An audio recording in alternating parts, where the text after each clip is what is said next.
Thank you all so much for being here today. We're going to call this meeting of the Baltimore Vacant Investment Council to order. And we have an agenda that's focused on two things today.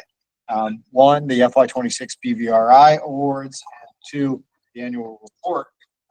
But we have our standard activities, including the adoption of meeting minutes from our last meeting in July, as well as our monthly production report. So I'm going to start off just by asking for a motion to adopt the meeting minutes as presented. Move to adopt the minutes. Second. Second. We have a motion and a second. All in favor? Aye. Thank you. Chair votes aye. Now I'm going to hand it over to Alice for the monthly production report.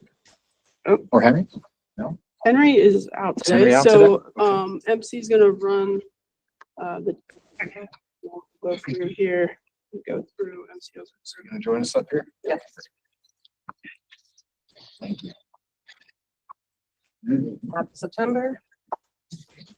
So again, just going to run through the BVRC dashboard. Just a reminder again to all that this is a public-facing tool and one that we update 3 times a day with the stats we pull in from our existing databases. So again, please feel free to check it out and continue to give us feedback on all things about it, including user experience.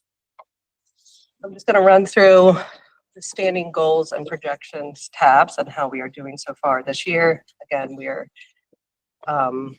aggregated by fiscal year progress. So just a reminder, September, about 2 months in. So about 16% or so would be on track progress for the year. So the VBN count, the vacant building notice count as of today in real time is 12,477. You see we're about 14.4% for fiscal year 26 progress. New VBNs issued is 99 year to date, and we are about 10% of our goals there for this quarter and for the overall year. What's that number right there, Mary Colleen? It's hard to see. Oh, I'm sorry. The 99 What was the end number year to date? year. Oh, the fiscal year 26 year to date. So that's in the past couple months is 99. They're not another number. And And at the end of that chart, just go down with the 99 and scroll over. The 15-year progress, 4.6%. That one. this one here. Right there at the end. What is that? Yes. So 4.6% of our way, that's aggregating the 15-year progress of the goal. 15 years. I just want to remind everyone too that this one is a projection, not necessarily a goal, because we do have prevention work happening. So we want to be preventing vacants as we're also like issuing VBNs where we need to issue VBNs. I was sending out staff today to look at 4 addresses too where we need to get some issued. So this isn't necessarily a goal, but it's a projection based on the work and projection that we did over time to get to the functional 0 over 15 years. Thank you. And the rehabbed VBNs, again, these are all being read out from fiscal year 26 to date, has been 241. So for this year, Yes, for this fiscal year, as of July 1. So our fiscal years to the end. And again, every goal that I'm reading out is for the fiscal year thus far, progress thus far from July till today. Live data pulled in. And also reminder on that is rehab VBN, meaning that there was a property that had a vacant building notice that received a use and occupancy permit anywhere in the city. It necessarily did not have any city or state funding into it. That captures also the private market work that we're doing as well. Thank you, Commissioner. And for the next ones as well are aggregates pulling in all counts. So demolitions completed, again, fiscal year 26 as of July 1st, 53. And our stabilizations completed for fiscal year 26 is 26 year to date. is that a projection or a goal? For demolitions, Yes. demolitions are more projections. You know, we are anticipating, but you know, we as a city and as leadership, and now we have greater tools available for us to stabilize buildings, to invest in the actual rehabbing of the vacant. So really looking to strategically use demolition, but 200 for this year, is our target goal. And then projections moving out. And does that 200 include, that includes the BVRC, BVRI funded demolitions through MSA and projected emergency demolitions? That includes BVRI funded emergent, we didn't project emergency, in there. It's BVRI funded, it's city funded demolitions, not the emergency. Because BVRI is about what, 140? Yes. And then the other is calculated through inputs based on our fiscal year, our capital funding allocated towards the strategic demolition. So you said BVRI is 140. Approximately. Well, is it 156. 156. Yes. It started at 100, it started at 140 and then we've adjusted the list. Thank you. But on the emergency side, how many on average do we do as emergency? It's been increasing. We've actually seen around last fiscal year, I think we were over 100 on emergency. Not just buildings with BBMs, right?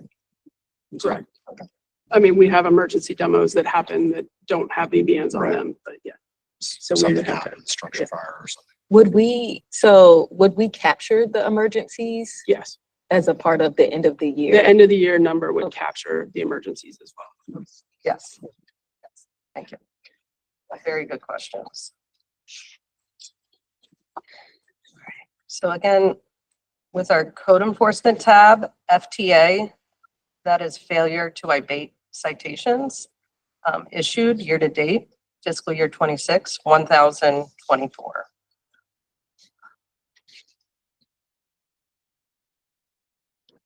And then we have our acquisition tab. And again, all in fiscal year 26 groupings. For completed acquisitions, we have 104. And then broken out our in-rem foreclosures, fiscal year 26 to date is 88. And other acquisitions are 16.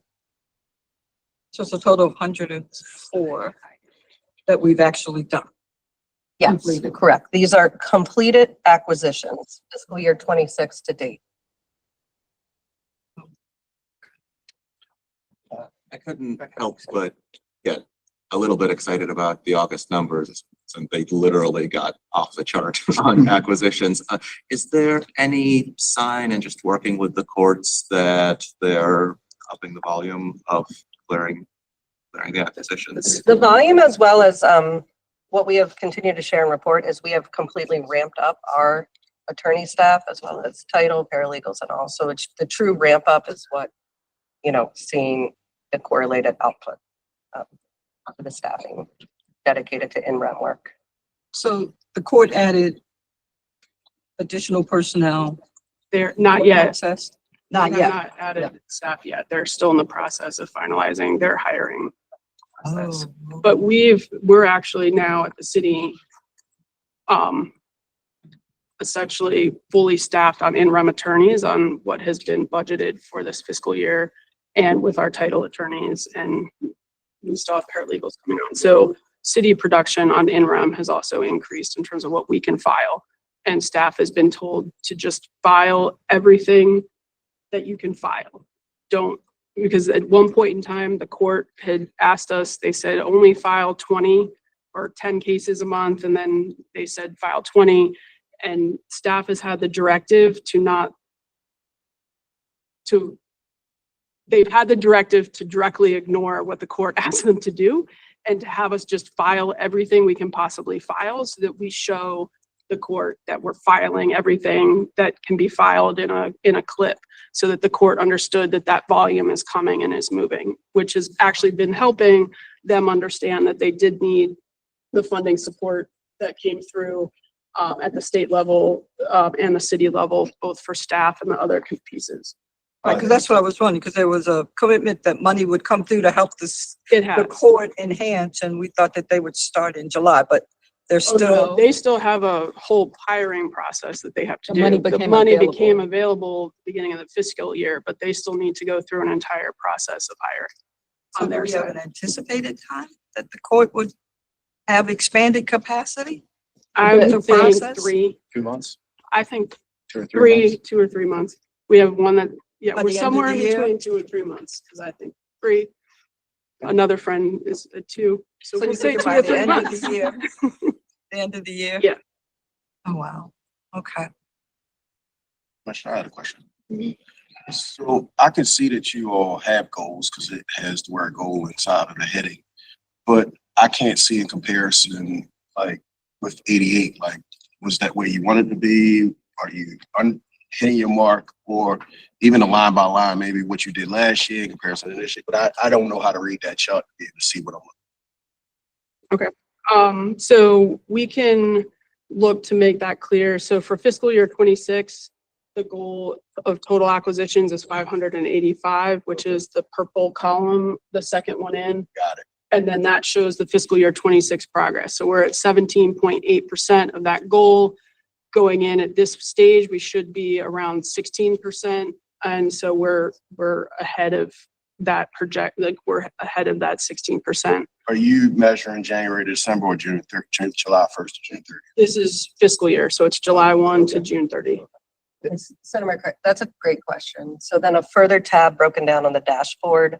And we can work to incorporate it on that main summary page, but you can see the year over year for completed acquisitions within the acquisition tab and how we're progressing from year to year. I'm good the way you are. I just typically, if you answer the question and it sounds appropriate, I don't need to dig in. Great. Well, I'll dig there in. for anyone who wants to dig in. And I'll also tell you, we've had this conversation before, and I'll also offer you to say, hey, you might want to dig in a little bit further too.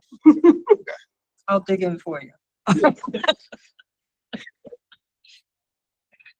All right, thank you all. And the last tab sharing here, and that is a really great question. Just the rest of the pages and tabs, you can dig in and see year over year on the different activity, month over month, as well as activity over activity. But this last page is the disposition page. So again, this is total completed dispositions measuring fiscal year 26 to date. Fiscal year starts July 1, 30 so far for completed dispositions, and then broken down buildings. Oh, okay. We're still Sorry. showing the acquisition. Oh, I'm diagram sorry. on the Thank you. screen. Thanks. Swapped. Thanks for flagging that.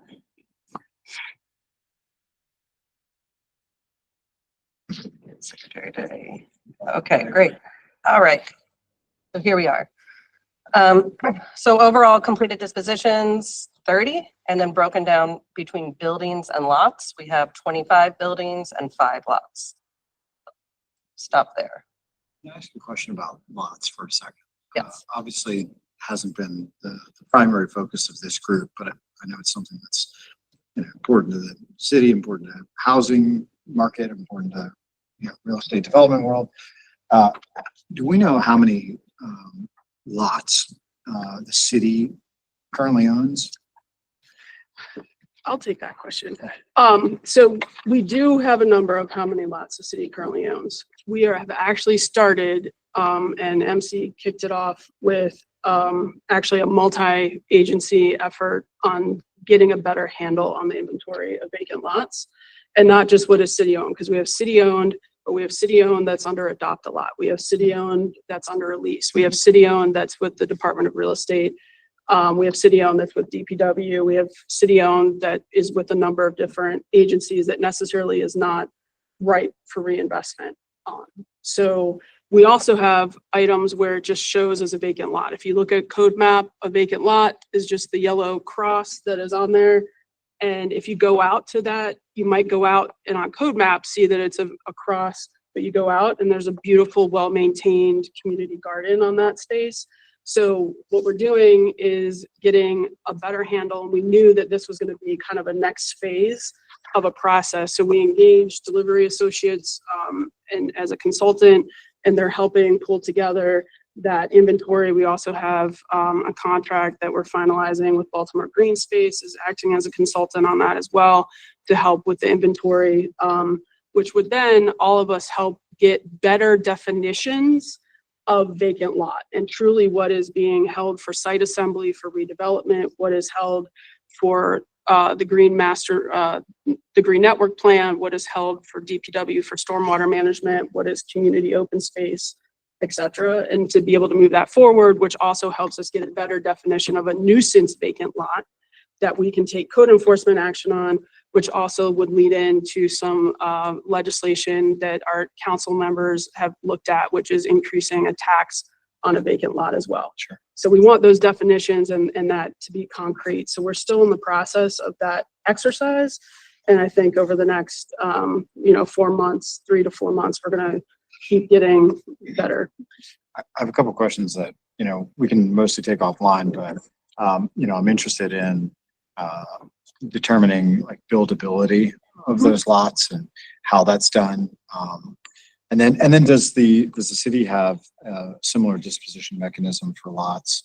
A pricing program akin to what it has for buildings? Yeah, so the vacant lot is included on the fixed price model, and the RFQs that we put out, the request for qualifications for the impact investment areas that we put out included redevelopment of vacant properties. And then also we asked for respondents to respond for new construction of infill on vacant lots. And so we have those RFQ as well right now that we're just finalized. So we have people ready and waiting to also build on the buildable vacant lots in the areas that the community has identified in their master plans where they want new construction on the infill, whether or not it be infill, new construction, residential, single family, row home or detached, semi-detached, or whether or not it be that the master plan has identified that this is, where they see higher density, multifamily, multi-use buildings. And one thing to remember too, this has come up before, and I'm just gonna put it out there. I think that it's always good to continually educate on numbers and process. When we do some of the acquisitions, especially on acquisitions of vacant lots, a lot of times you might see that we've demolished these X properties, and let's say we've demolished 50 properties and we've acquired 50 lots, as part of that demolition. We may only dispose of one lot. It isn't an equal in and an equal out because we would have done the consolidation. So as part of that process. So also thinking about vacant lots for the future, just remind everyone that it necessarily isn't on the data itself an equal in and an equal output. And just, we have been working really closely with SDOT, Bob Yeager, and really understanding their evaluation of vacant lots versus ours. And we're really increasing our live data sharing and what we can do and making sure we're appropriately getting them permits and DBM numbers that align with their assessor schedule. So that's an ongoing routine. So props up to SDOT and Bob's leadership there. But we are working very closely with them. That finishes us out. And once again, we're on just disposition in terms of the fiscal year 26 progress here. We're, we're ahead of the 16% kind of threshold. That, by the way, is another thing I would note, Senator, to your question, that the green, yellow, red coloration of the second and fourth and column in was also designed to kind of indicate whether or not it's on target or off target. The FY25 is kind of end of year. FY26 is, current moment, whether it's on target or off target. Great. Thank you all. Thank you. Enjoy. Thank you. Great. We're going to transition to the FY26 BVRI. Rita, I'm going to invite Carrie Snyder to come to the table. While she's on her way, I'm going to say, you'll all remember that we made an announcement in early 2025 that we would be accelerating the deployment of these dollars with a faster application round and a new deployment model using the partner of the Maryland Community Investment Corporation. The thinking here being that state government process is not always the quickest, and anything we can do to build on a legacy of finding ways, such as the partnership with MSA, finding ways to deploy dollars as quickly as possible, get them in the hands of communities, developers, builders, and ultimately into the outcomes we're all looking for.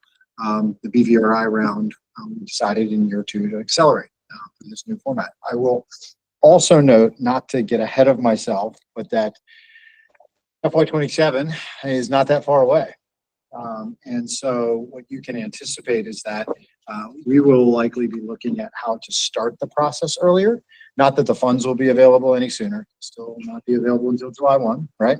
That's when the money comes available. But as that funding moves through the budget process, given that there's a legislative mandated appropriation, we can count on that. And so we'll be working with applicants to accelerate that process. It was really condensed this year. Great applications, not to take anything away from the applications, and Carol will talk more about that. Great projects. And I think telling figures, but we want to give them a little bit more time to apply next year. Sure, great. Hi, everyone. So I'm going to start just with an overview of the FY26 BVRI funding and then close out with a review of the reporting framework for BVRI to get your feedback on it, because it's what we intend to present monthly to demonstrate the progress and impact of the investments. So I'll start with the award summary. So as you know, we had $50 million of funding for FY25 and FY26, thanks to the governor and the Maryland General Assembly. In FY26, what's on screen is equal to $45 million. $3 million of that is to city DHCD. That's for the balance of acquisitions that were included in the city's FY25 request. So in FY25, the city made a request to the state that totaled $45 million to acquire, demolish, and stabilize 744 vacant properties. We took the cost of that request over 2 years. So in FY25, we awarded $20 million to the city and $9 million to MSA. And then in FY26, we committed $3 million to the city and $12 million to MSA for that entire $45 million request. The remainder, most of the remainder, $30 million, was awarded to the Maryland Community Investment Corporation. So I think, as you all have heard in prior meetings, moving forward, while the state will still run a review process for applications in a competitive funding round and ultimately make decisions for who gets BVRI funding, the money will pass from us through MCIC that will then deploy the funding to the CDOs we have selected. And that will help us deploy the money much more quickly than we might if it was running through kind of our state process. We made awards to 20 organizations working in 16 geographies, and those geographies are on your screen.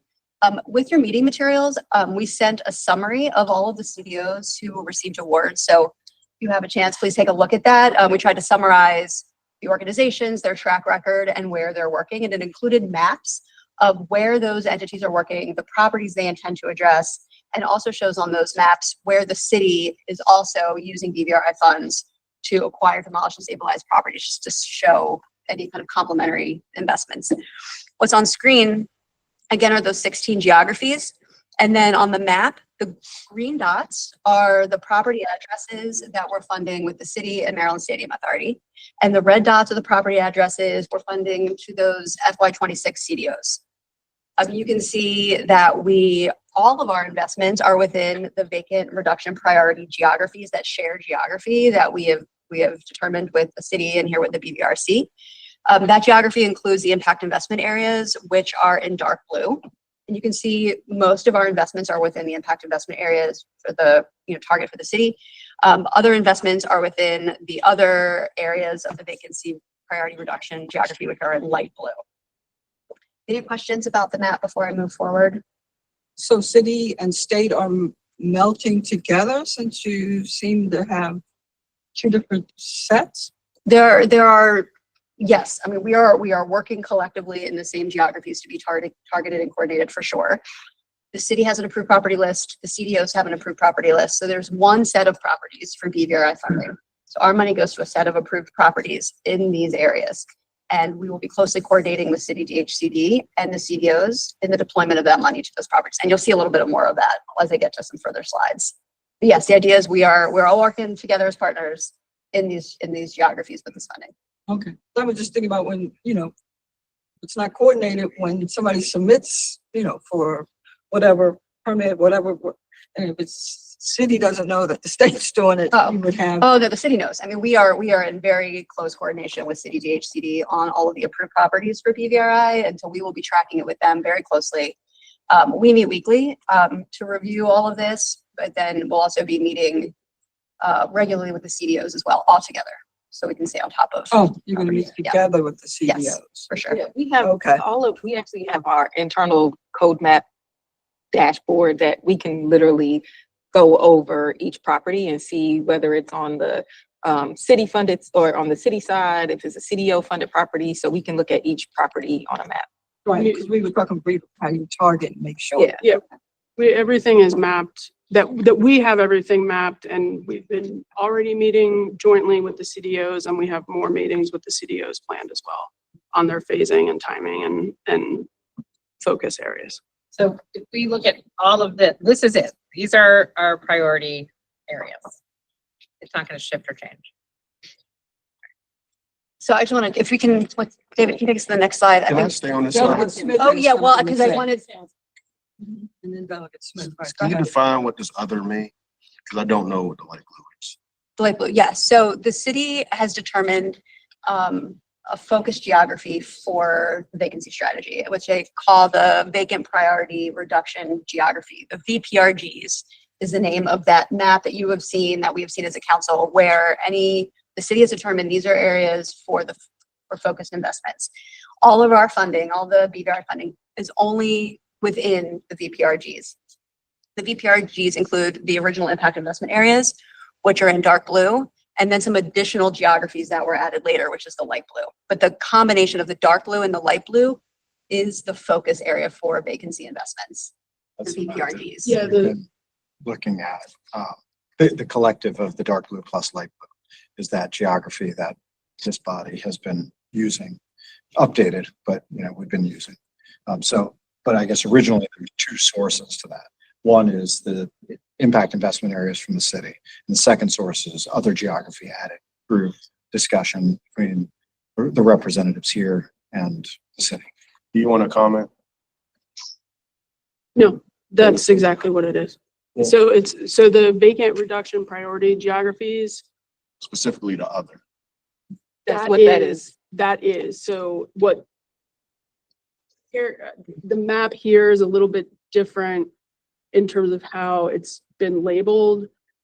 If it was just labeled vacant reduction priority geographies, the map would overlay with every map that we've been looking at and updated through this council work. So it's just how this is labeled. So it really isn't other. You're saying we don't necessarily need to be We don't need- differentiating yeah, between we- those two? I mean, the reason It was good to, I will say this, it is good to differentiate on the impact investment areas, because the impact investment areas are the areas that we have been working in the longest.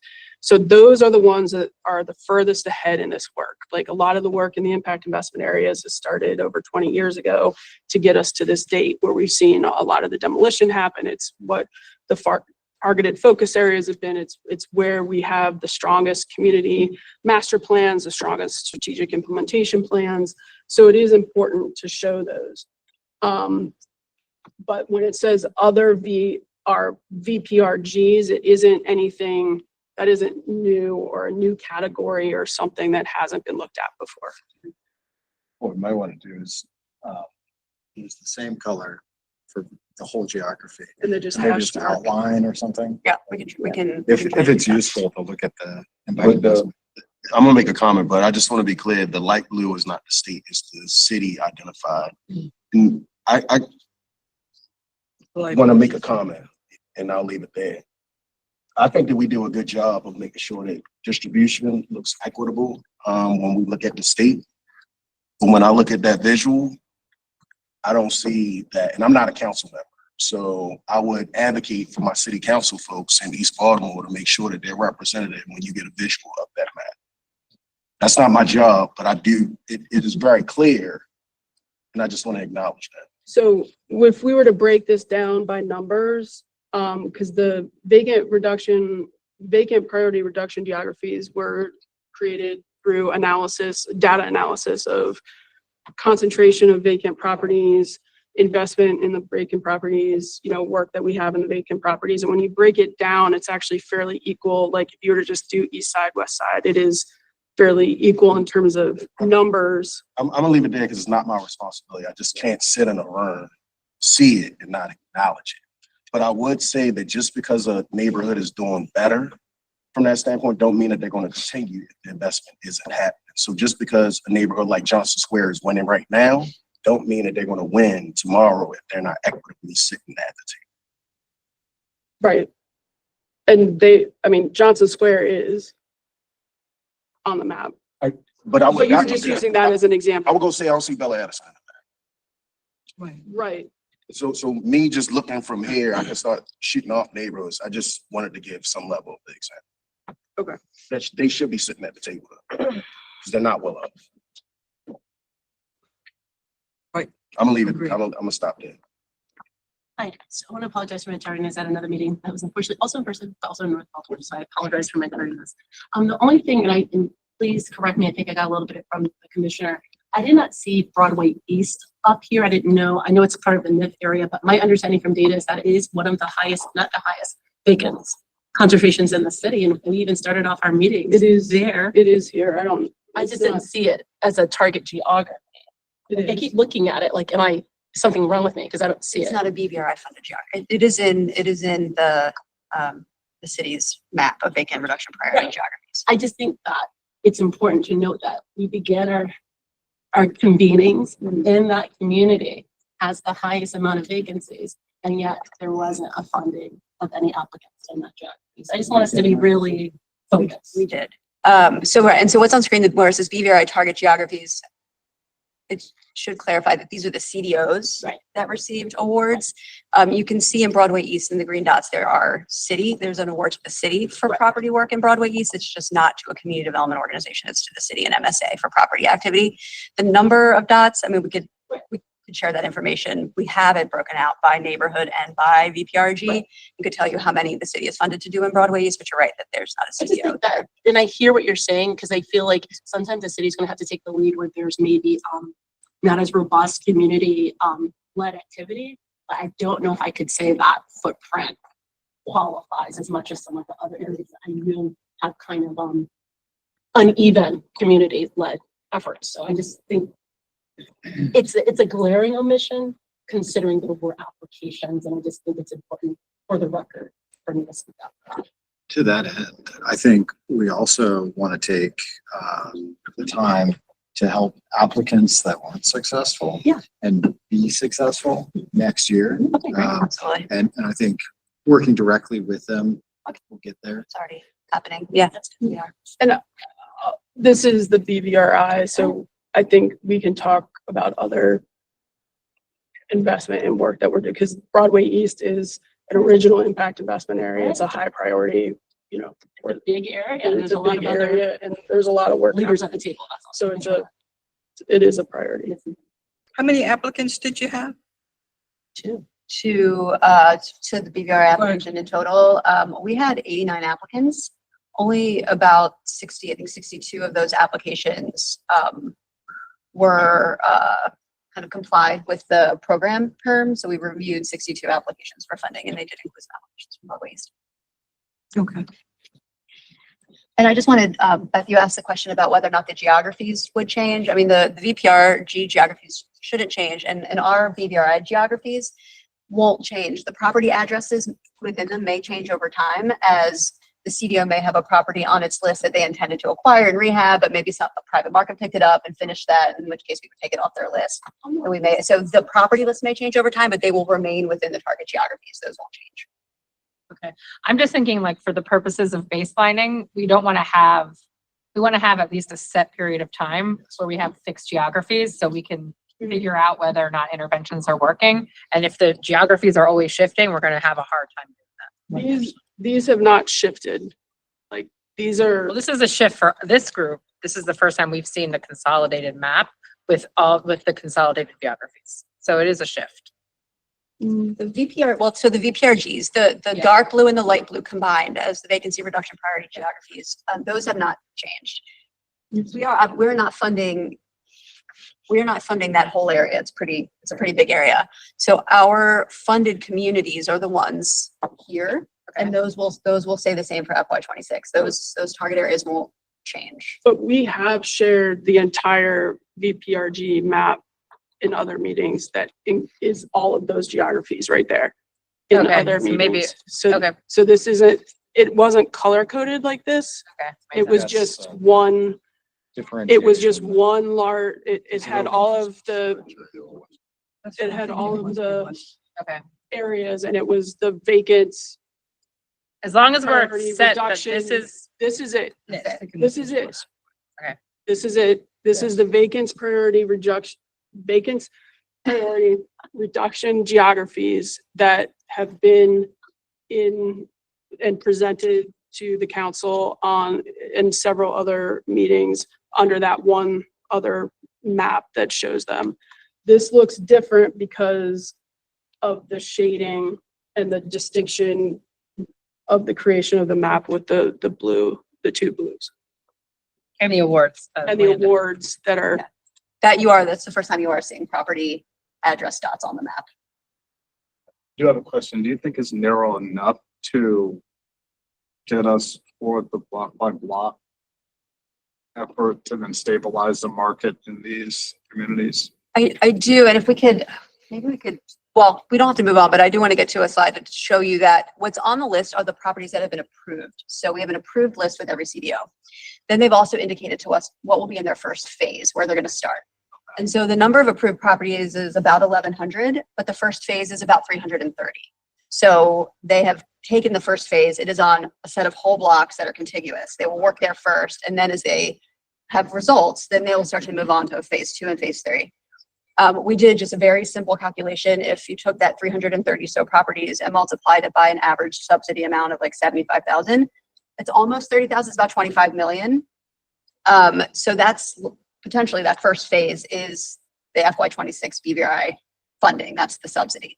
And then, but what we're seeing is a runway over multiple years to abate whole block vacants on whole blocks over a period of fiscal years. and I can add that a lot of the geographies in here, they already have the private, and a lot of the private market is actually already moving, and there's market activity already happening in these geographies where the CDOs are focused. So they're continuing to build off of the work that they've been doing. Like, once again, this isn't like they're starting from scratch. A lot of them, they're already been doing the work. They've already have their master plan. They already have kind of those phases and the zones and where they've been planning and going.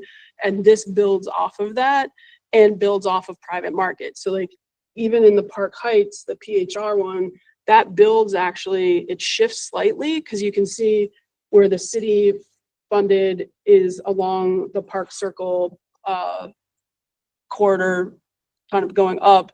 And then the BVRI funded for this fiscal year gets into that other area up kind of by the racetrack in West Belvedere.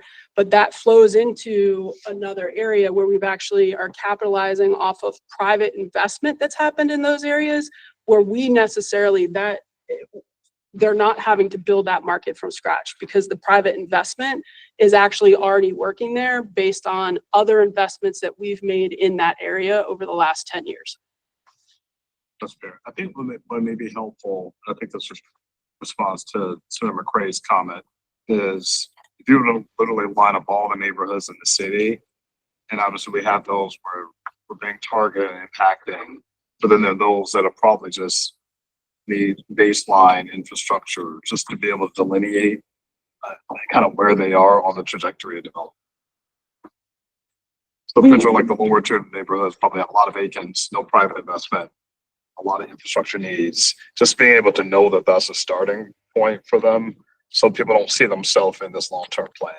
I think, another way to look at that would be to also look at the, our, typology maps that we do, because that shows that the planning department works on every year and the housing typology work, because that does show based off of market and other like rate of vacancy, market conditions. And that's also where you start to pull out kind of the more distressed neighborhoods, the more distressed markets that need higher, that have higher vacancy, higher infrastructure needs, and then all the way up to the stronger markets that don't need really anything. And then you have a real focus on our middle markets. And that's kind of the middle neighborhood strategy that the city also has, which is focused on those middle market neighborhoods. What can we do to ensure that they're stabilized, that they have the investment that they need? Typically that investment is more in home repair assistance, down payment and closing cost assistance, some infrastructure, but to ensure that we prevent vacancy and keep those markets as stable as possible and help them increase. But that would be a good place to kind of just see that overlay. But how frequently is that updated? The housing typology map is updated every 3 years out of the planning department.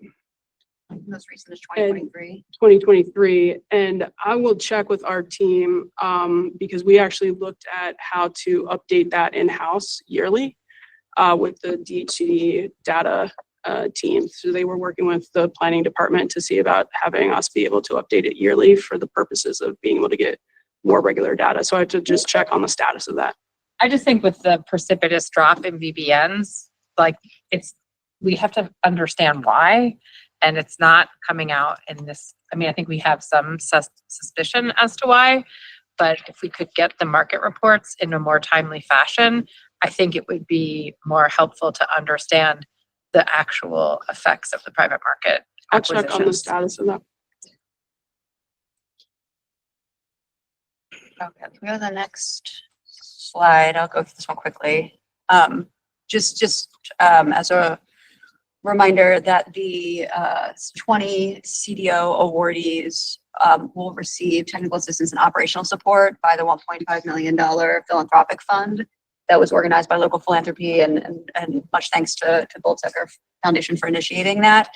MCIC is managing the procurement process for that. They have received 99 pre-qualified submitters to their TA request for proposals. And so then they will be matching potential consultants with the CDOs that will submit a scope of work for their BVRI project. So I just wanted to acknowledge this, and we've talked about it, I think, at the July meeting, but this is moving forward. 99 of the CBOs asked for TA 99 organizations submitted to the consultant request for proposals that went out to provide to TA. provide consultant work. Did the CD, Consultant community. did the CDOs, did the CDOs indicate where they need support, or have we done any analysis to determine where we think there are capacity issues with CDOs? MCIC led a survey of the CDOs, so they collected that information. And then when the CDOs are requesting consultant support, they'll submit a scope of work to MCIC so that MCIC can determine that their need and scope are closely aligned with the deployment of their BVRI capital dollars, because the fund is supposed to ensure the CDOs can actually execute on their state funded projects. I know we already have some of this, but can you just ballpark the approximate amount of the awards that folks have been receiving as it relates to this? So there are not specific award amounts per CDO because it's a pay for performance model. There's a $30 million fund at MCIC, and the awardees can draw from that fund as quickly as they can produce housing units. So we will know at the end of the fiscal year, when the $30 million is fully deployed, how much each organization got based on their performance. But at the front end, we will know. Gotcha. And we didn't do any level of a risk assessment or anything related to the CDOs prior to awards. I mean, we went through a competitive review process within the state. I mean, all of our state funding rounds go through an internal review process for the BVRI review process, state staff, and MCIC. We had a 10-person review team where we evaluated every application. We had a scoring rubric and made decisions that we then recommended to the secretary. Part of the reason we conducted the application process the way we did to essentially have a pre-qualified pool of entities that had received state revitalization program funding previously. Just recognizing that that was the only way we were going to get to awards prior to July 1, meaning an application process and a submission, a review, and notification prior to the money being available, which was our intent, was by using a pool of entities that had a track record of good performance. One quick follow-up. I know we don't have the exact number now, but just projecting, and I know it's a little loose, but what kind of ballpark do you think some of the figures may be in terms of the awards?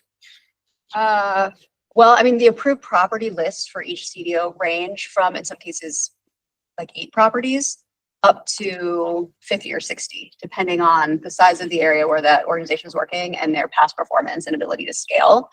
Where we have organizations that have smaller property lists, it is in geographies where we have 2 awardees working in one area. So I'll use East Baltimore Midway as an example. There are 2 awardees, Central Baltimore Partnership and O'Hara Development Corporation. And O'Hara has a smaller property list because they've been working on a distinct set of blocks. We want to help them finish out their projects. So in the case of O'Hara, they may only need $2 million to finish out their project. Central Baltimore Partnership may need 8 or 9 million to complete its property list or plus. What we're doing now that we have the first phase of properties known from the CDOs, the first where they're going to work first in their catchment areas, they're starting to submit budgets for all of their properties, and so we can get a sense of how much to estimate out will be needed for all of that first phase. We have some of that from the application data, but it was part of the application. Now we're kind of ground truthing that data a little bit more through the budget process. Got it. It's helpful. Thank you. And with shifting market conditions, does that also change the terms of what you can actually do on the renovation subsidy? Sure. If it's not demanding in the market? Yeah, I think So that's also gonna have to be something that gets factored into the. I mean, sorry, I'm not going to answer for the state. I think the How answer is they yes. It's evaluate gonna shape what's possible. Absolutely.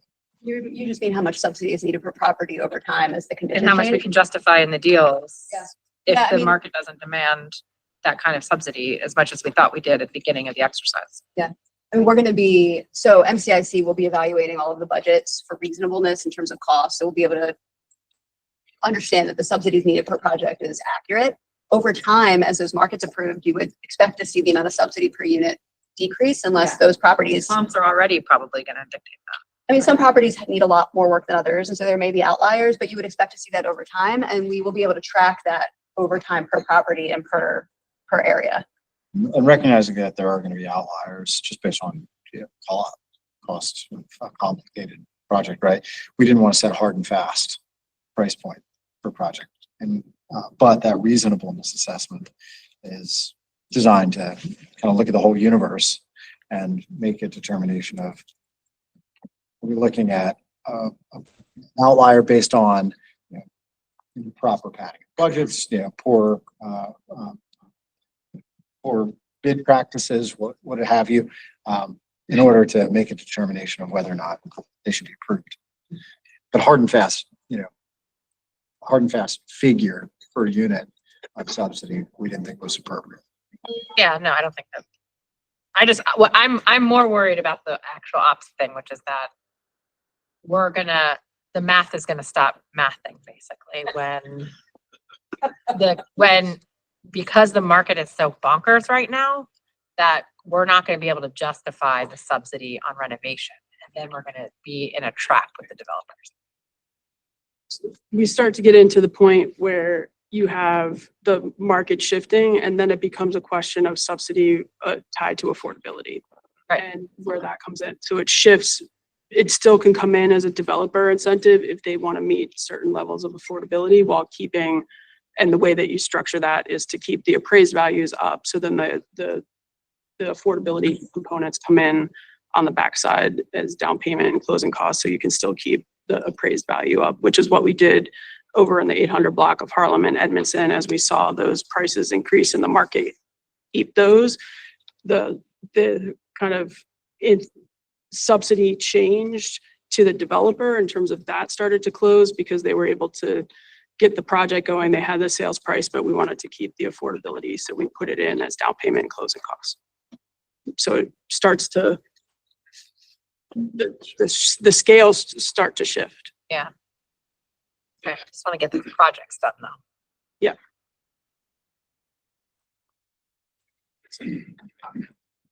I'm still concerned about acquisition and dispositions, in the targeted areas, geographies where we're supposed to be.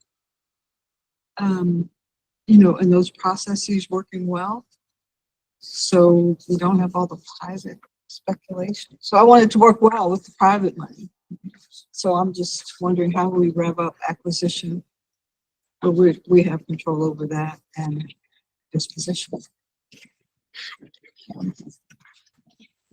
Yeah, I mean, on the PRI side, most of our funding is going to CDOs to acquire in the private markets. They can go now, right? Private market acquisitions can take 30 to 90 days, depending on how interested the seller is in getting to closing. And so we don't need to be, look, from the BBRI funding to the CDOs, we're not delayed on acquisitions. We know some of our groups are out acquiring right now on the market, or there was just a receivership auction on August 19th that everybody was ready to go to. So the acquisitions are happening.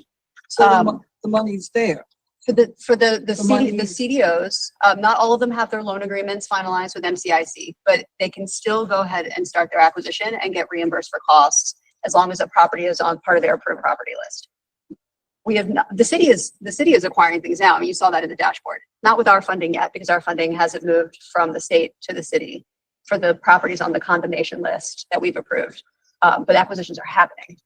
So it has, right, acquisition has to have it in those targeted areas where we've all agreed where the money's flowing. Right. But it has to pick up quicker, much quicker. Right, and we'll be tracking all of that because we're going to be tracking the timeframes and the estimated and actual timeframes and the estimated and actual costs for all of the properties that are moving through this pipeline. I know something that has been mentioned at the delivery chain working group meeting is that we will use the actual properties that are funded as basic case studies for how things are working, how long it's taking, how much it's actually costing, so that we can learn some things as we proceed. So we'll be tracking all of this as part of our reporting and data analysis, and then bringing it back here and letting everybody know what we're learning. I don't likely go to the working groups initially, but then it'll come here with what we're learning. Yeah.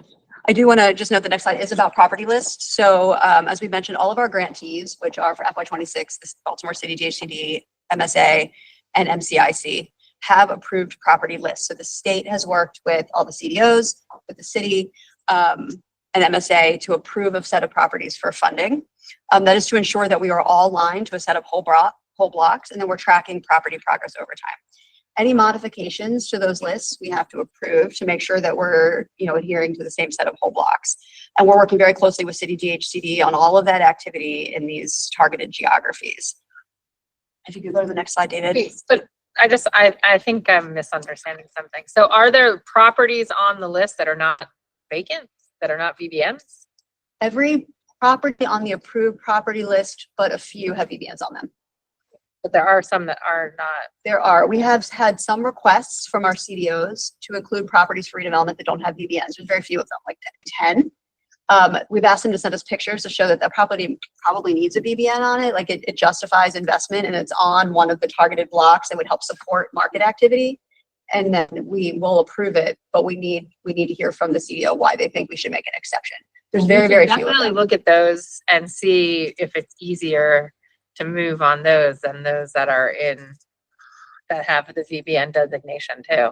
If we're actually gonna, Comparison. yeah, Right. gonna do that, because I think it begs the question that we don't have a denominator for all the VBN work that we're doing. We don't know whether or not we're hitting some kind of natural, really occurring penetration rate, because we don't have any way to say like how many potentially vacant buildings there are versus those that have gone through. So we should use this at least as a way to hopefully justify trying to collect that data. I mean, it's a small sample size, but I agree that we can use that as Yeah, a way to look at it'd be it. great if we could figure out a way, and there are ways. I mean, we know other cities that have done whole city inventories of their housing. To see those that should be in the, we eventually we need to know what the denominator is, or else this is like a kind of futile exercise.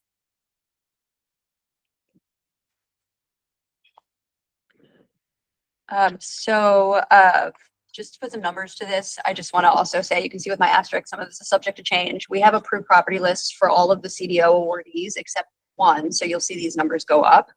For FY25 and FY26 BVRI funding, there are a little over 2,000 properties addressed with that money. 744 of those are on the approved city MSA list, and there's a breakdown here of that 744, the number of acquisitions, demolitions, large site demolitions, which are typically schools, and stabilizations, and it indicates which are under site control by the city already. And then So Carrie, are you saying that 414 acquisitions need to be completed? yes, that's right. That's what I we was just funded. thinking about what we looked at earlier. You know, we have to dramatically increase. It does require in a those big uptake targeted of activity. areas.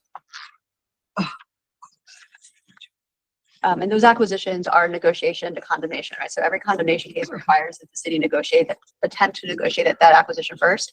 So first you have to do that negotiation and then goes to condemnation. So that activity does need to increase and is not a quick process. Where our CDOs can acquire first, because they could also attempt to negotiate that property, they should try first to acquire properties for the city. They'll be faster potentially if the seller will sell it to them. If not, then the city could attempt negotiation and then condemnation. So that's the left-hand side of the screen is what's been approved for the city and MSA. On the right-hand side are the properties that have been approved for the CDOs.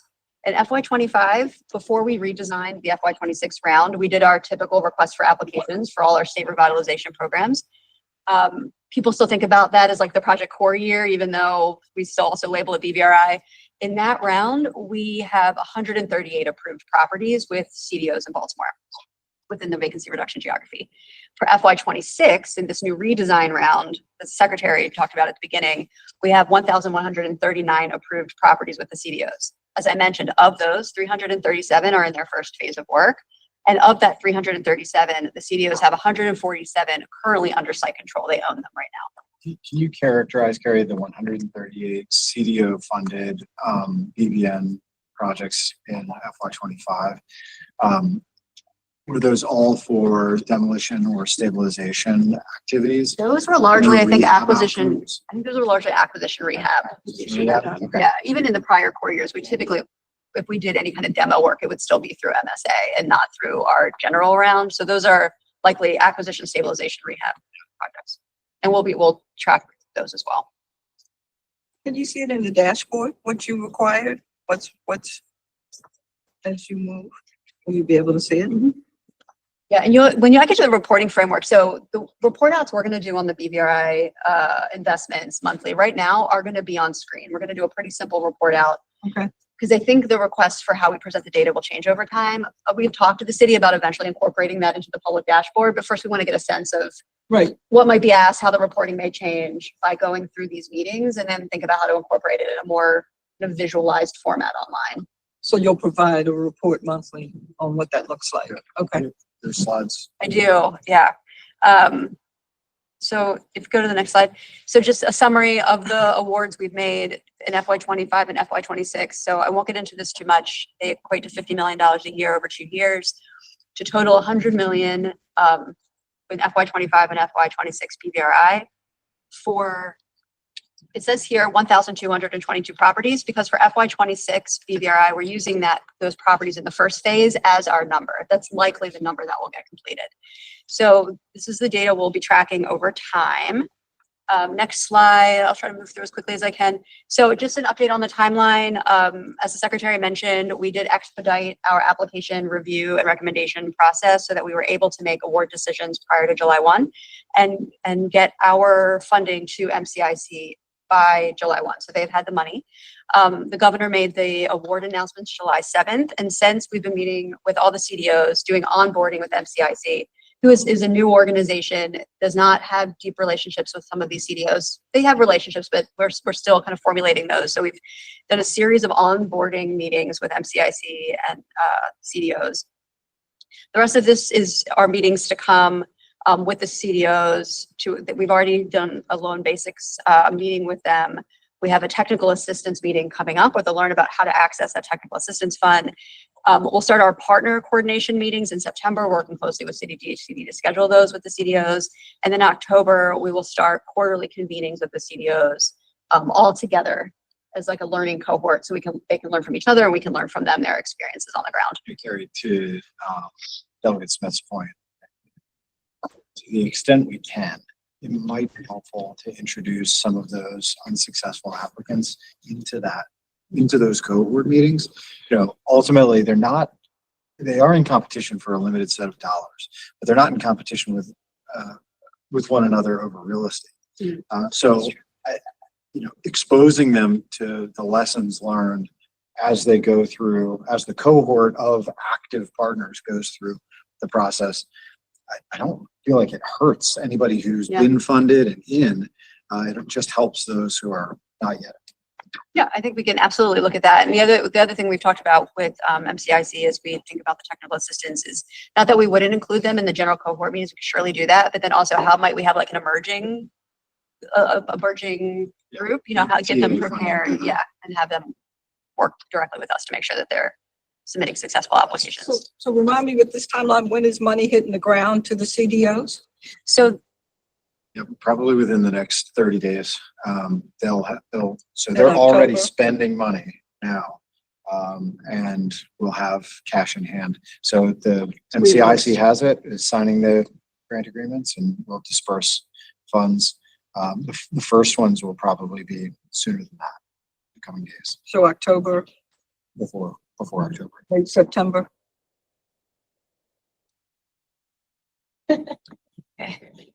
Why are you laughing at me? You're like, I want the day. So you'll be the first to know.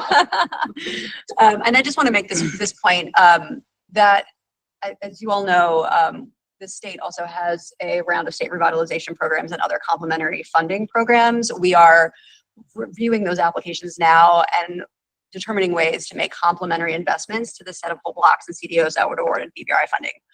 We're very aware, as you all are, that it's not just about developing vacant property, but by incentivizing affordable homeownership, making sure we're preserving legacy homeowners, the repair grants, doing placemaking improvements, building neighborhood amenities. Like, we're looking at all of that to complement the target areas where we've funded vacant property redevelopment.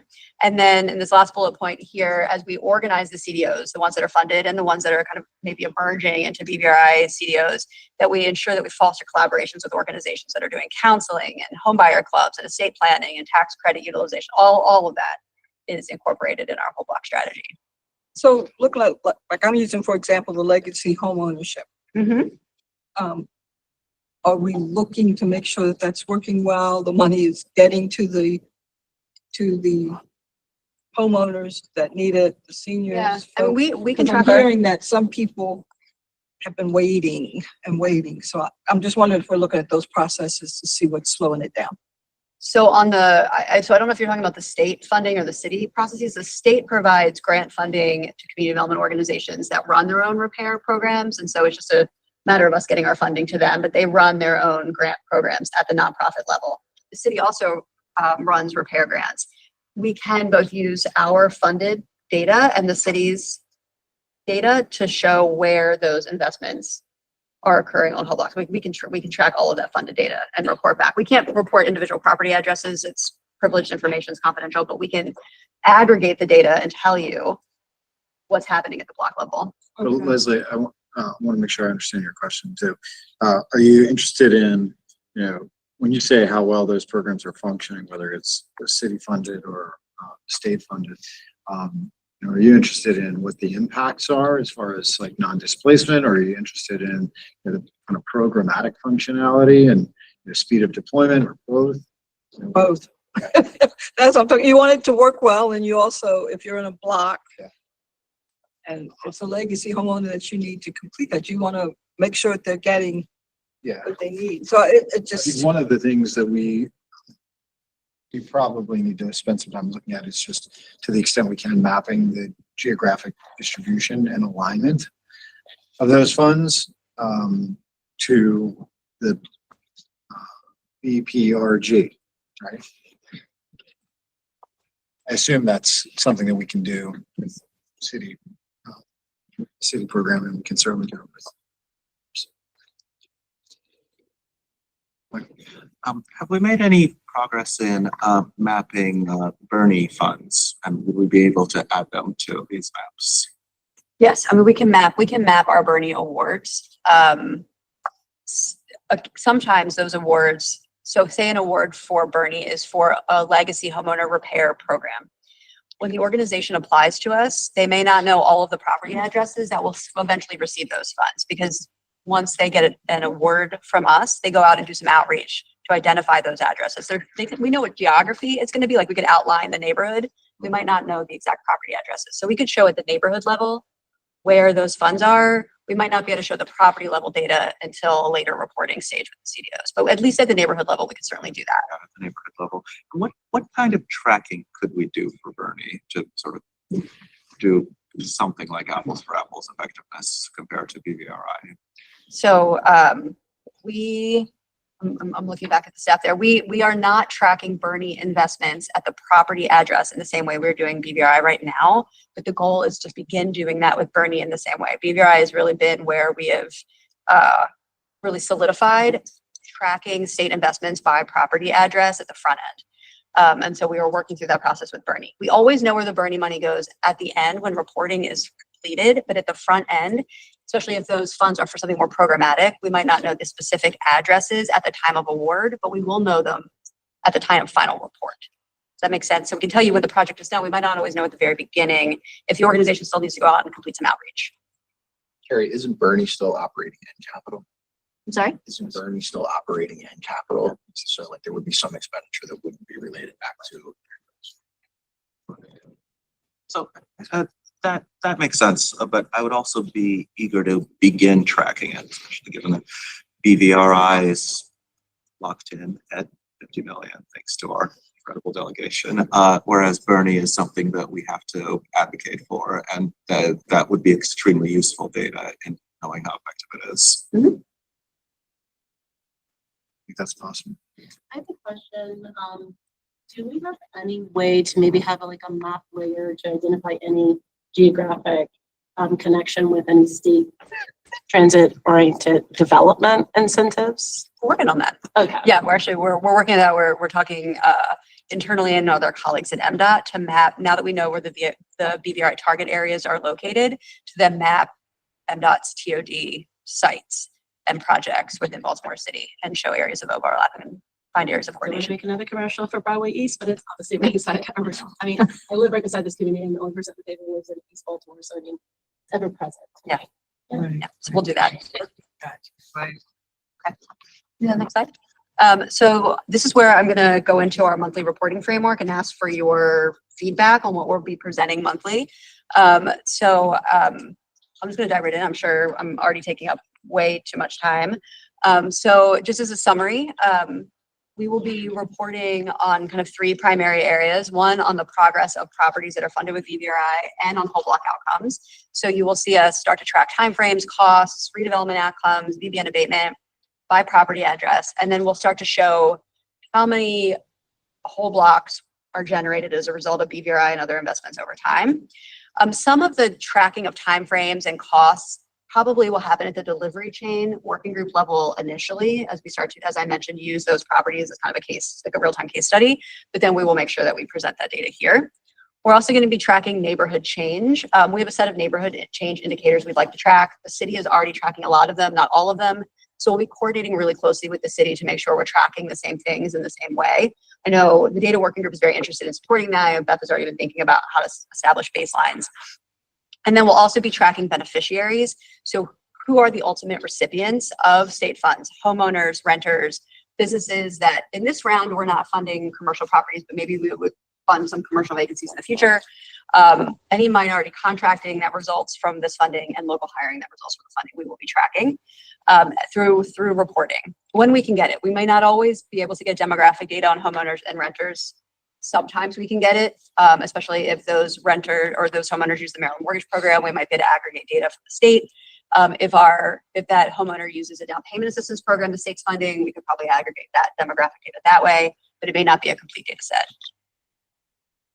Next slide. Oh, here are the neighborhood change indicators, just as a quick overview.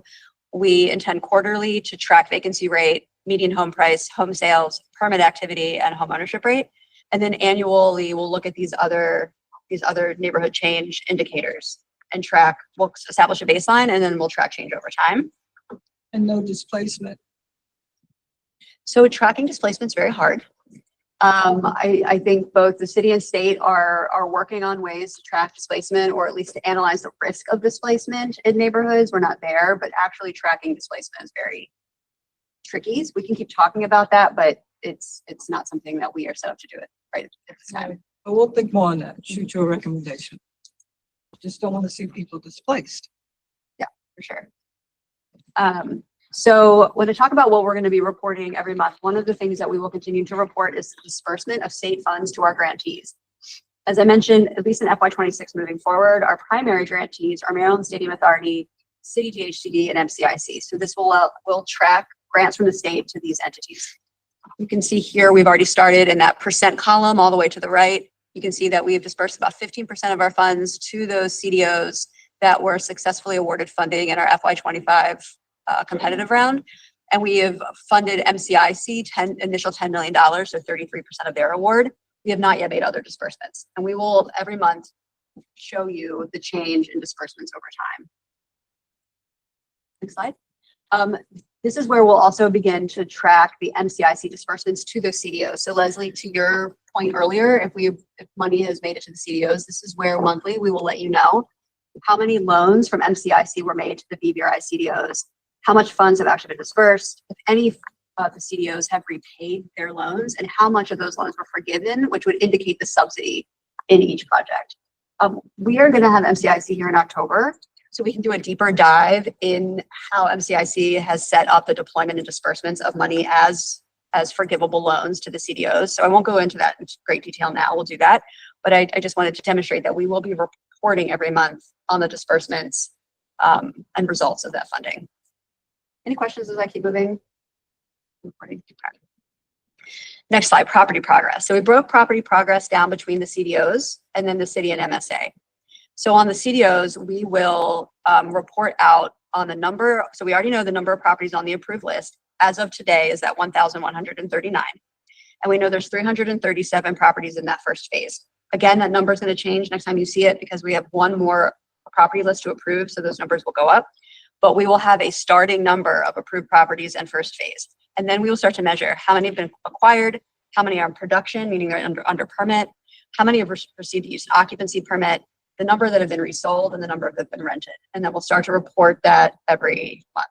What's a phase, Carrie? A phase is, so I'll use Southeast CDC. Southeast CDC has, I think, 48 properties on its approved property list, but intends to start with 10. We asked our groups, you can't work on all 48 at once. Where will you start? What blocks will you start on and why? And so they took their larger approved list and they broke it into a phase, an initial phase where they'll work. And we approved that phase. That's the 337 right now on the list. For the city, as I mentioned, there's 744 properties on the city's list. It's city MSA. So the city generates the list. The city determines what properties they'd like the state to fund. MSA supports that list by doing the demolition and stabilization work. The city does the acquisition work. There's 744 properties. We will report the number that have been acquired, demolished, and stabilized. What this doesn't show is the sequencing that happens to get to these numbers. The city, in order for MSA to demolish or stabilize a property, has to issue what's called a notice to proceed to MSA, which indicates they've done the legal work so that MSA has authority to do the work. We're not showing that here. We could. Where I imagine that would happen would be at the delivery chain, where we would show the city started legal work on this date, NTP was issued here. This is how long it took MSA to complete the work, so we could track timeframes through that smaller working group. But we could always incorporate it here at some point if it becomes what folks want to see. Whole blocks progress. So I know we've had a lot of discussion about wanting to create whole blocks and abate all the VBNs on blocks.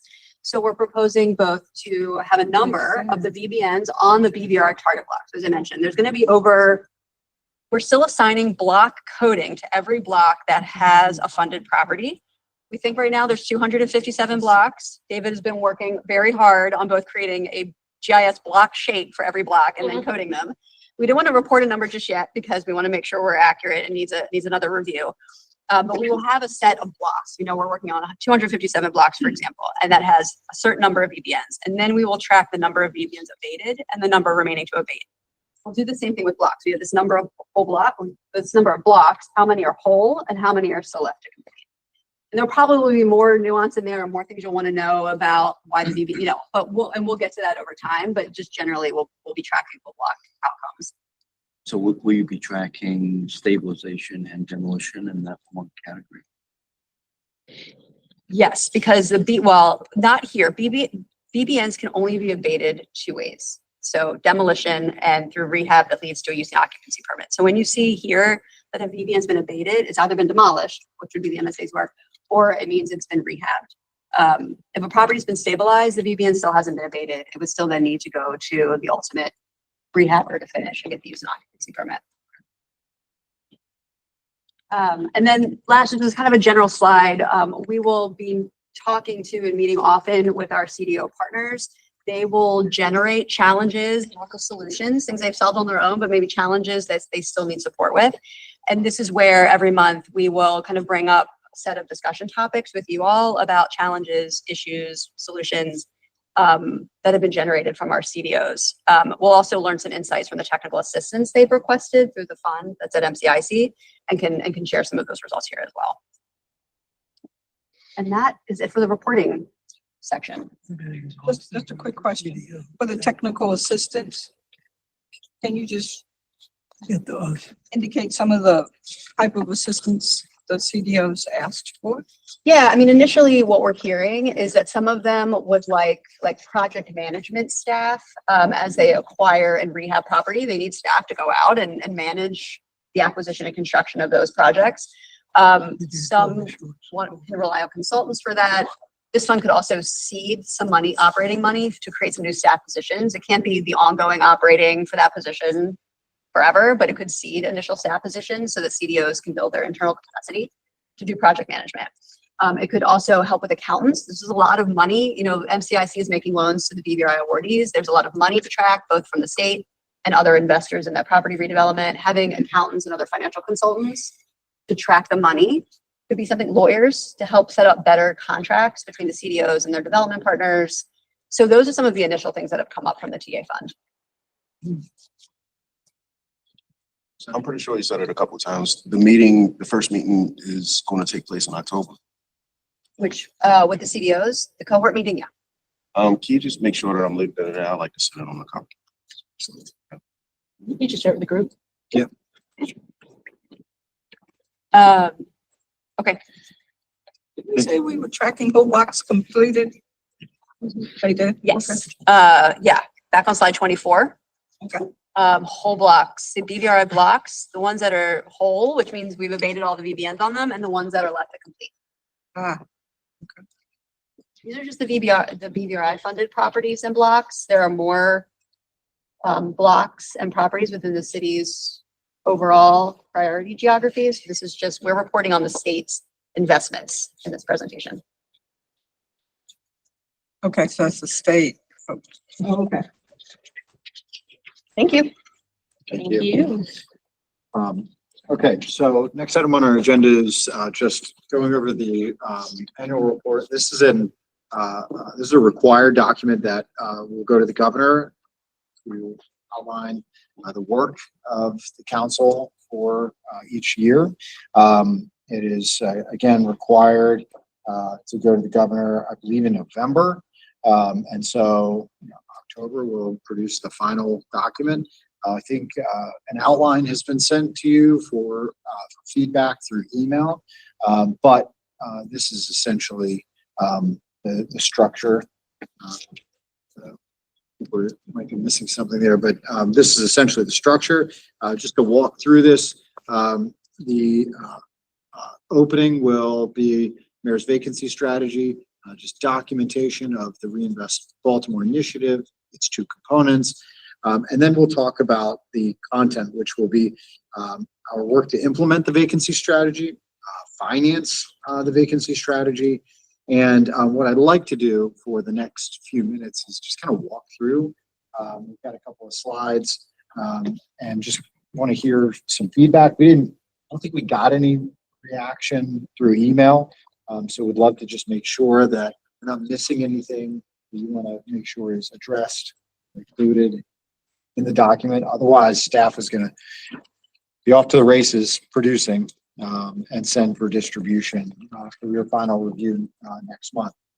So can we go to the next slide? Okay. So as far as the structure, this is implementing the vacancy strategy. These are a couple of things that we intended to highlight. Would love to hear city perspective and really just anybody's perspective on other activity that you felt was important that we want to draw attention to, and any recommendations, obviously, on the type of work we want to do in the next year. I will note, after the after the publishing of the annual report, we will have the discussion about the work plan, which will require a real deep dive for next year's work plan from the group, which will, of course, be the framework upon which future annual reports will be built. Recommendations made now, we can also take into the planning process for the work planning that we'll do in November. Thoughts, reactions? Yeah, please. This is more just like a packaging thing, because obviously we have to send this to the governor, that's understood. But you also are trying to, I guess, manage also the public's understanding of what things too. So I would just recommend some type of one-page infographic that encapsulates everything that's in the annual report, just so that people can get like a quick and dirty sense of things and not rely on that full report. Look, I don't think the report necessarily, at least at this stage, needs to be terribly long Right. and detailed. But people don't like reading even really short things. I think the focus of the annual report is to convey to the governor and Yeah. the General Assembly high notes, but I think a one-pager infographic is a great.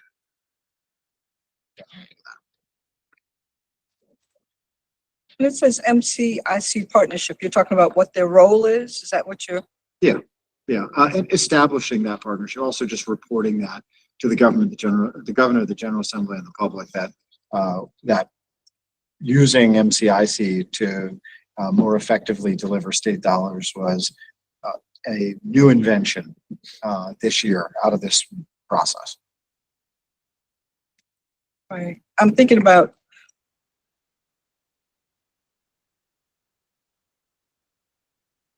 not just list them, but talk about how community partnerships, neighborhood partnerships, those leaders will be involved. I have to think more through it, but I think that should be included because we did say that that's one of our strong values, that they'd be leading the investment work, development work.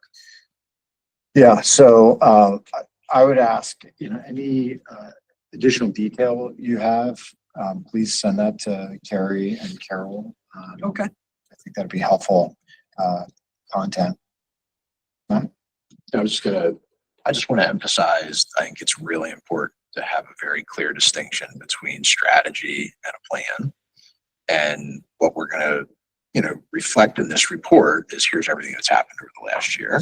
That's important. It's all very critical developmental work. But as we build these systems, as we build these frameworks, as we, invoke a 5-year financing plan, my ambition and hope would be that future annual reports are essentially updates to an operating plan. So you have a 5-year outlook financially, operationally, policy-wise. The 5-year plan gets updated every year, and you have one additional year of actuals that then kind of rolls through the rest of the plan. And I don't think that that's realistic to have at this stage, but that should be the goal. And that my hope would be that every year going forward, the members of the BVRC, whoever those fortunate people are, have to vote and say, I agree with this plan. This plan's balanced, or this plan has a gap, whether financial performance, like we all should be on the hook to say that, we agree with these numbers. We think this is achievable. we have a plan to kind of get there. So. I think what you'll see with the draft work plan for your input, is that it is less a strategy than a work plan. It is an operating plan. So, I think that what you just said makes sense. And it's also how we've been internally thinking about, what that document looks like and its relationship to the annual reports in the future.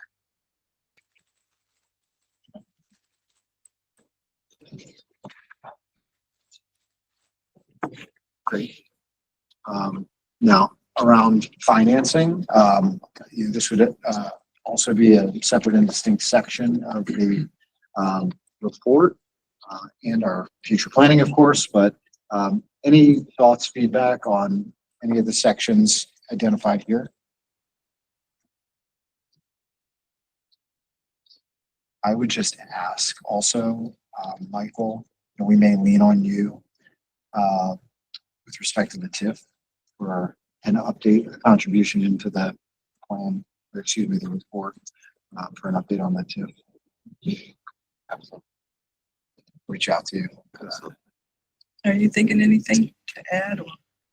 The only thing I feel is missing is the IDA, because I feel like you all have done some groundwork. That's right. I think as this gets fleshed out, the IDA will certainly be added to it. It's just a question of when. Okay, so as far as this year's annual report, if there's anything to provide an update around that, we can. If it feels premature, let us know. I think it's premature for this year. I think it'll be certainly there for next year. And then, a lot of our work obviously has been around establishing a framework for measuring progress, establishing baselines, and locking in certain things that will remain static, like geography. So any thoughts on what you see here? Anything that you want to make sure is emphasized that we worked on this past year? This is not, by the way, your last opportunity to contribute. Thank you. I was just getting ready to say timeline We'll for. push it out for- again. Right. An email, although the look I'm getting from Terry tells me it should be Yesterday. very soon. Very, very soon. We'll send a follow-up email before the. Okay. So, what we want to do now is transition to work group. Before you switch. I understood that, I heard you say very, very soon, that the chairs need to get in their reports, the work group reports, and we want to start. When will the draft come around to all of us to look at before it's submitted? What's the timeline for distributing? I wanted to hear that. So we intended to work and complete the first written draft once we had some early feedback on the outline. I haven't received any feedback on the outline that was just presented, so I guess it's okay, unless maybe we'll give you maybe a few more days to comment on the outline and things to include in the report. I'm starting to draft the narrative now with my hope is by September 12th to get the first draft of the narrative to the council members. And then once you have a chance to weigh in on that first draft, then we'll take it to final. You said September 12th? Yes. You're looking to, The week not sooner. that includes September 12th. Sorry, The week that includes September 12th. that's a Monday. Yeah. I hoped to get it out to you on September 12th. Yeah. Give me the weekend to finish it. No. Yeah. I think it's gonna go to should go back to the chairs. Go back to the chairs And first. then Then it'll come to the. so the 12th is a Friday, that's Monday, right? September 12th is a Friday. December. So then the week of the 15th. The week of the 15th? Week of the 15th. For responses from the, So the By the 12th is 12th. the 12th is a Friday. But by the 12th, let's get the draft to the chairs. yes, Week of the 15th, we'd love to get reactions from the chairs. to From the draft, council. And then we'll get it to the council Yeah. by the end of that week. Right. So By week of the 15th is comments, okay? But if you've got comments now on the outline, Please. don't hold Right, back. don't hold back, right. I know we need to get those in quick. Yes, thank you. Progress is going to happen with or without, so if you've got anything you want to add. That's what I figured. That's where I'm at. You That's can why get I it was done, pressing less time the for day. shared values. Good. Yes. I think we should, Trajectory. I'm certain, That's the goal. I have total faith. All right, in our remaining time. You are hilarious. Some working group updates. Start with economic opportunity. Otis is not here. Is he on virtually? No, he's not. Okay. All right, quick update. That's it on implementation. All right, let's go to finance then. Leslie, Mark. Yeah, so what we talked about in our last meeting was walk people through the Foresight Street Advisory recommendations that identified the market funding opportunities for private investment. So people had a great discussion, just really trying to understand what existed. What really happens next, there are 4 models that we've leaned in on. One in Nashville, one in San Francisco, one in New York, and then one that I shared in Pittsburgh, that are different versions of how private and philanthropic dollars help catalyze more investment.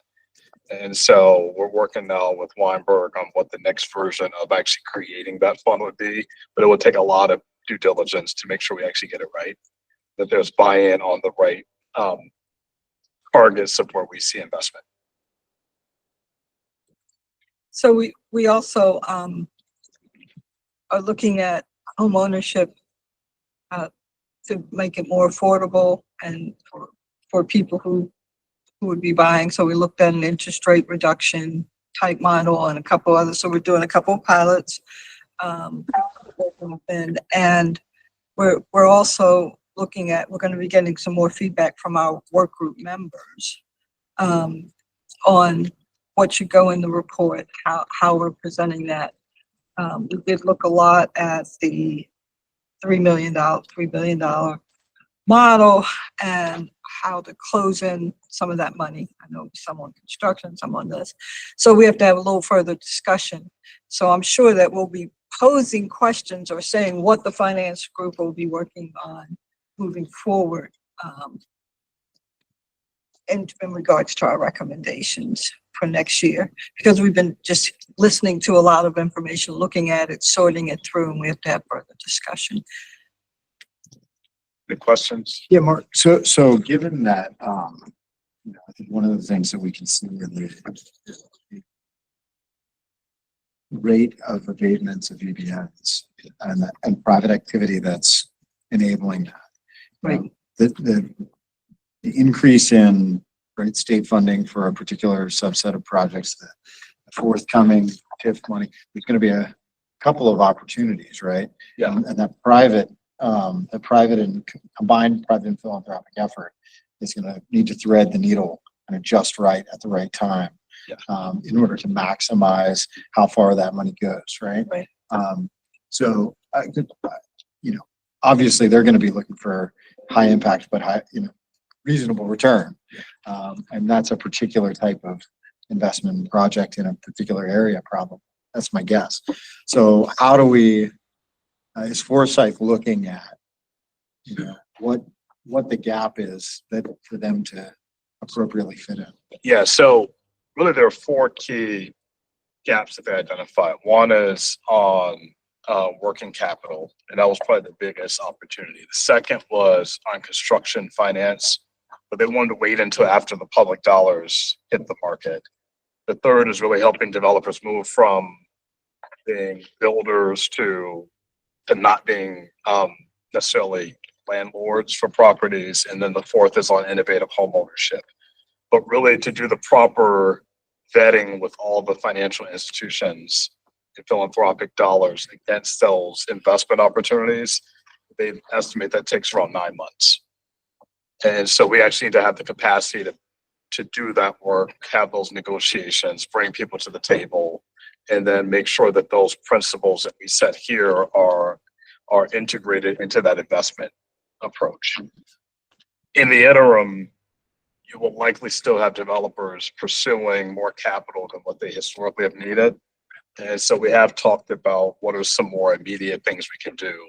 So even if it's under NDA or something where we have a sense of what capital opportunities are out there, so that we can actually ensure that people will have the financing they need. So what's interesting to me is, I guess I would have imagined originally that, the gap for, that made the most sense for that private investment might be its own kind of, beginning to end projects, right? But what I hear you saying is there's also an appropriate phase in projects. Yeah. And that makes sense to me too. So, it's a both and situation, if I hear you correctly. So, whether that be at the stage of subsidizing mortgages or whether that be at the stage of construction finance, or even to your point about working capital, there's a couple points where there might be a blending.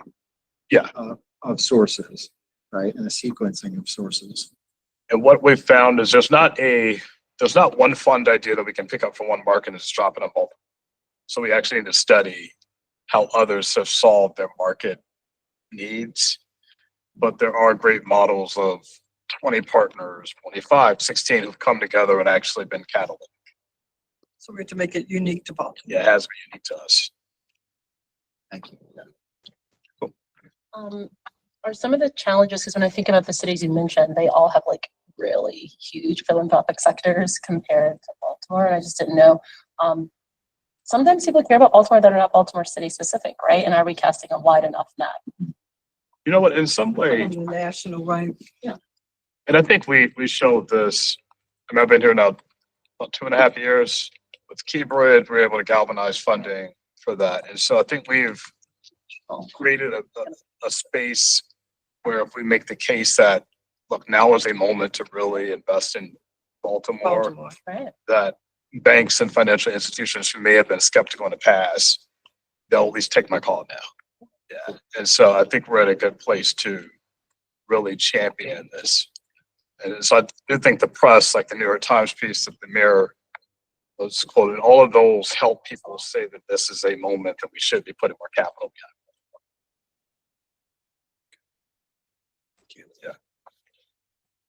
Yeah. Yeah. Yep. So the last couple sessions of the data working group were really focused on getting the framework ready for the annual report, and to really understand it is the will of the data working group, especially the chair, that we create some outcome baselines that are not just measuring outputs or process, but are actually looking at those long-term strategies that we want to see in the work. And we would like to do that in very sort of specific, with a specific geographic granularity, which is why I am very interested in making sure that the geography is fixed for a time being, so we can start collecting that baseline, and we can start understanding the work that's happening across the BVRC, and whether that effort is actually aligning to some of the long-term goals that we have in home ownership, economic prosperity, and neighborhood revitalization. And these are all things that are deeply connected, that we should be thinking about in terms of what data we're collecting. And so there is, I think it's going to be much easier, and our instincts are going to be that we should just stick to focusing on measuring that process, but we've got to add in some of those long-term outcomes. And so I challenge this group, when you're looking at the review of the outline, to nominate those areas in which you think that we should be looking at, and what we should be measuring. I have some great ideas that are sourced from the data working group, but obviously we're not the experts. We are relying on you as the experts to do that. So we are also have been actively looking at the data that's available in the publicly available dashboard, and to figure out what needs to be supplemented based on requests that we've received from the working groups into the data working group that's not readily available in those publicly held dashboards. So some of it is things that we can get from other sources outside the city or the state, but some of it may require us to have a kind of nucleus of data that's really kind of powering this work, and we have to be kind of swiftly strategic about that. And that obviously for me, again, I'm going to emphasize we need that down at that geographic granularity so we can see, do these interventions work in this community versus that community? What are the kinds of, what's happening in particular communities that are enabling work to be happening faster, more efficiently? What are those strategies? And then how do we scale them to other geographies that can benefit from the work that's happening across the board? There is here update on all of the requests that the data working group has received on data and our ability to meet those requests. So we added the working group, so you can see from which working group the requests came from, and we've been able to complete some of the work, some of the requests. Some of it is in flight, and then some of that data, again, isn't available in those publicly held sources. And so conversations in the group include, are we interested in acquiring data sets? Are there data sets that we need to be tapping in that are not represented in the participation in the BVRC?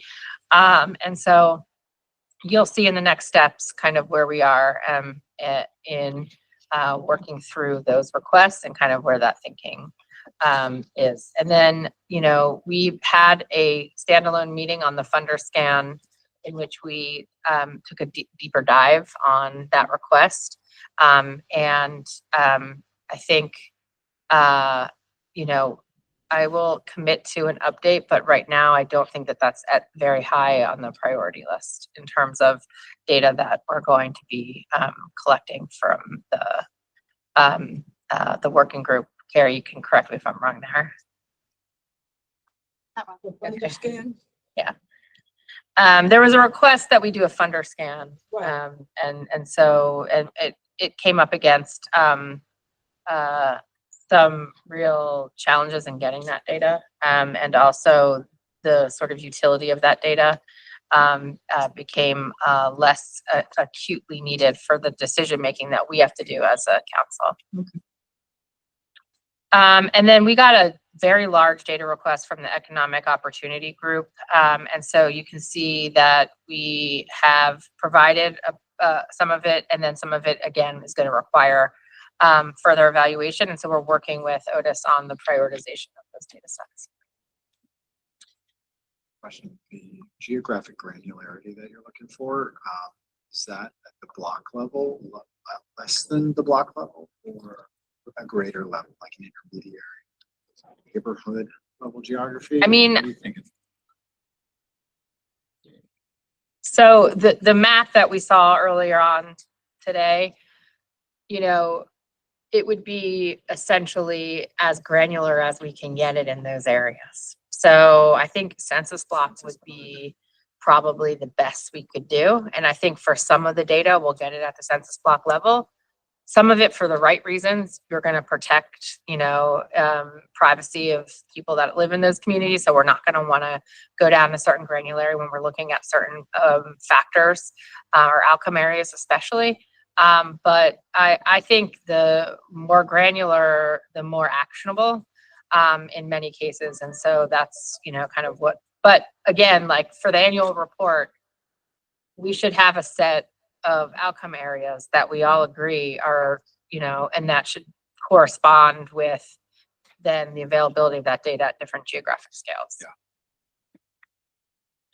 Yes. For the data question, because I'm not in that group. I know that Missing out because it's like the best working it group. might be better for me just to ask some questions here, but I applaud your leadership. But I was wondering if Binia's kind of vital signs information that is really accessible to people, and it's how long do people live? Yeah, what different things are those kind of low hanging fruit things? Because I think obvious things are there's going to be more property tax revenue if these homes are more activated, right? So that's a easy to talk about one. But I wonder if there's these bigger picture ones around are people going to have a better life? Because I think that's what a lot of people think about the erasure of vacants and blight as my life will be better in these really practical ways. Yeah, these sort of non-GDP Right. ways, right? I just want to make sure we have both. We need both, but I just wanted to consider that. Yeah, I think that's right. I think there are also like, so there are lots of ways that you can use non-GDP driven data to assess quality of life in different communities. And we can even create essentially like a Baltimore index for quality of life. That would, but again, like we would have to decide what is it that we want to see in these communities once our work is done. And I would venture to say that life expectancy should shift, that generational wealth should increase, that more children should be enrolled consistently in the same schools. Like there are a number of these, and we can talk about what those data are. Those are the ones I peddle in on a regular basis. What's that? Yeah, exactly. And Binya, we can talk a little bit about making sure that that data is the most actionable, timely. There are ways that the city and the state could probably provide more timely and accurate data. Yeah, but yes, I agree that we have to start aligning, because the other thing that I think that we need to have a conversation about is, the private market activity and the effect that it's going to have in making it more difficult for us to achieve some of those quality of life measures. And if we see in a particular area, at a particular geographic granularity, that we're having more difficulty getting affordability or getting, community cohesion, we have to understand also the effects of the private market on that. And if we're not doing it from a financing perspective, we got to do it on the outcomes area, in the outcomes area. For Beth. Not delivery chain. So delivery chain working group's been meeting every month. The staff from the state and the city have been meeting every week. Putting in a lot of effort, a lot of time, very appreciative of their responsiveness. We've had 21 processes that have been bucketed to us.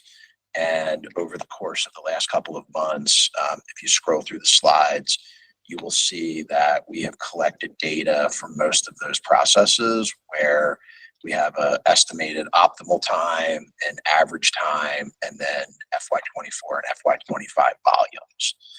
So 21 processes, like 4 categories of data, you're bumping up against 100 different data points without like really kind of drilling into the sub processes. And we've been able to, when I say we, meaning the city and the state, have been able to populate most of those fields. What I would say is we need to do more, and we need to do more quickly across almost all of those things. And with the awards that have happened right now, with the identification of the properties, we're at a point where you're going to, if you think about like those games where you drop the ball in at the top, like depending on which chute they go down, like we got a lot of properties that are about to kind of drop in at the top. And we're going to have to see how they kind of like make their way down to the bottoms and the outcomes that we want. And with the volume of activity that's happening now, and then the volume of activity that's going to be stacked on top of that with all of these public sector awards, there's going to be a lot of systems that are under stress. So we haven't, spent a huge amount of time, mapping process chains. Like I think we're more in the chain break-in business going forward. And what we've done so far on the mapping, and again, we means everybody else, not me, mapping MREM and then the city and the state side of the demolition. Those have been the prioritized processes that have been mapped so far. I would say that we're starting to talk about applying like a lens where you break out the organic activity that's happening versus the city and state sponsored activity that is happening, because I think that's going to be a cut of the information that's going to be very, very important going forward. And then we have also, through these conversations, which have been pretty robust, have identified, some proverbial low-hanging fruit, which I think we have a couple of options where we have some work group members who are going to come forward with either policy recommendations, this is how we do it, we can stop doing it that way, legal changes, law, legislation, executive order, and then areas where the introduction of financial resources would hopefully accelerate the achievement of the outcomes that we want. So I would encourage the other attendees to take a look at the various spreadsheets that are embedded in here. I think you will be surprised at some of the durations, and you'll be surprised at some of the relatively modest activity levels that we have right now. But we have to figure out, like, as we drop these properties in from a award tracking perspective, they're going to get added to all of these queues, and that is partially going to inform where we put resources, time, and effort going forward. Matt, many of these processes, I would think, are connected to one another, right? You know, a property may flow through more than one of these processes. Is that fair to say? Or is each distinct? Well, I mean, I would say that there is definitely interdependent processes, and you know, could get acquired, disposed of, ultimately demolished, and then there could be a rehabilitation on it. So some could touch all four, some might touch one or two.